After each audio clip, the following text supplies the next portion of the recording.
कहानी उन आम घरों की है जहां खाने वाले तो कई, लेकिन कमाने वाला एक मर्द ही होता है। बावजूद इसके उससे उम्मीदें कम नहीं होती। देखिए जी, सामने वाले वर्मा जी कैसी अच्छी तरह से सफाई करते हैं छुट्टी वाले दिन अपने घर की, और एक आप हैं। अरे यार, उनके पास कार है, ऑफिस पास में है और हफ्ते में 2 दिन की छुट्टी होती है, तो फर्क तो पड़ता है ना। मेरी तो शादी ही गलत हो गई।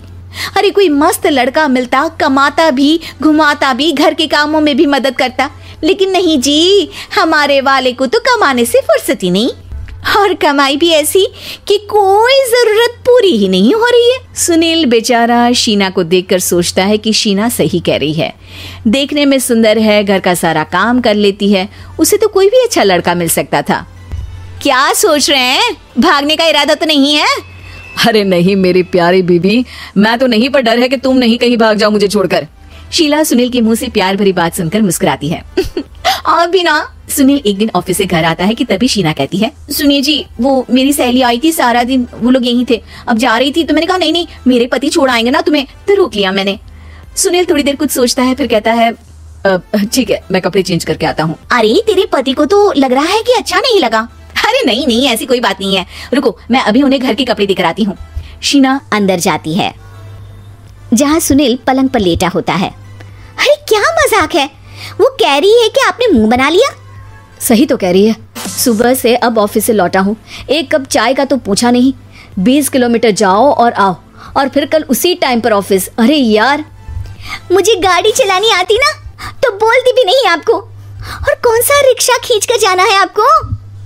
सुनील अब क्या बोलता। रात देर से आता है और सो जाता है।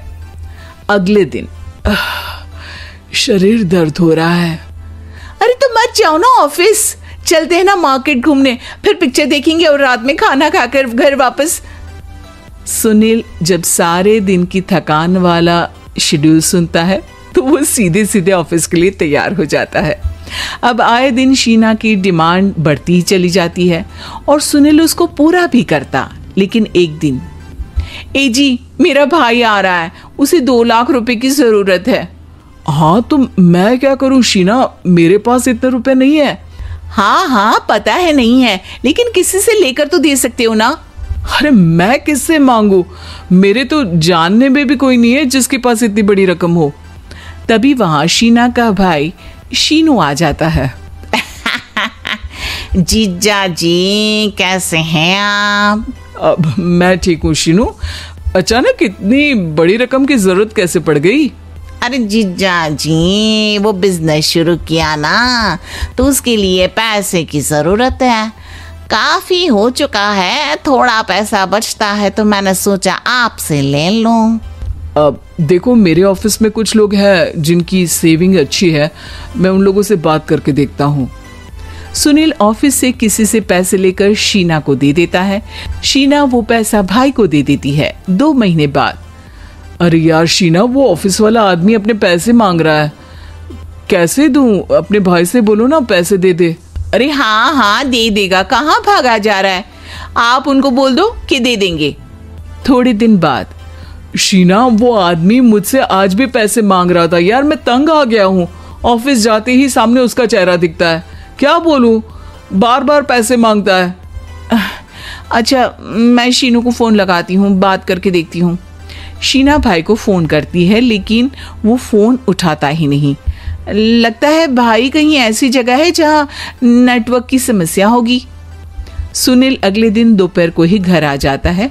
उसका चेहरा उतरा और परेशान सा होता है। वो रोने लगता है।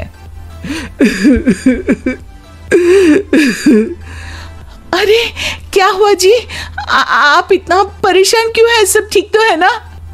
अरे नहीं शीना, कुछ ठीक नहीं है, मैं ठीक नहीं हूँ।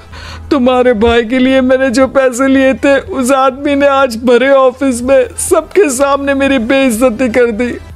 सबके सामने आज मैं कर्जदार बनकर खड़ा था। मैंने हर वो प्रयास किया घर चलाने के लिए जो मैं कर सकता था, लेकिन अब नहीं होगा।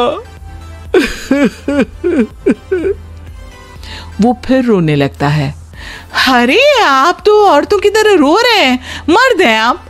क्यों, आदमी के सीने में दिल नहीं होता, या फिर वो इंसान नहीं मशीन होता है? अरे मैं थक चुका हूँ शीना, तुम समझती क्यों नहीं? मैं भी शारीरिक और मानसिक रूप से थकता हूँ। मैं भी आराम करना चाहता हूँ, सुकून चाहता हूँ। मैं अब कुछ नहीं कर सकता। कुछ नहीं। वो बैठ जाता है। शीना पति को हैरान परेशान देखकर चुप हो जाती है। अगले दिन, सुनिए, ये लीजिए 2 लाख रुपए, उस आदमी को दे दीजिए और बोल दीजिए कि आज के बाद किसी को पैसे के लिए बेइज्जत ना करे। सुनील पैसे देखकर राहत की सांस लेता है। अरे शीना, तुमने तो मेरा बहुत बड़ा काम कर दिया। अब मैं शान से ऑफिस जा सकता हूँ। लेकिन ये पैसे आए कहाँ से? ये पैसे मैंने अपने गहनों को गिरवी रख कर लिया है। तुम ठीक रहो, निश्चिंत रहो, मैं बस यही चाहती हूँ। मुझे माफ करना, पर अब मैं समझ चुकी हूँ कि मर्द को भी दर्द होता है।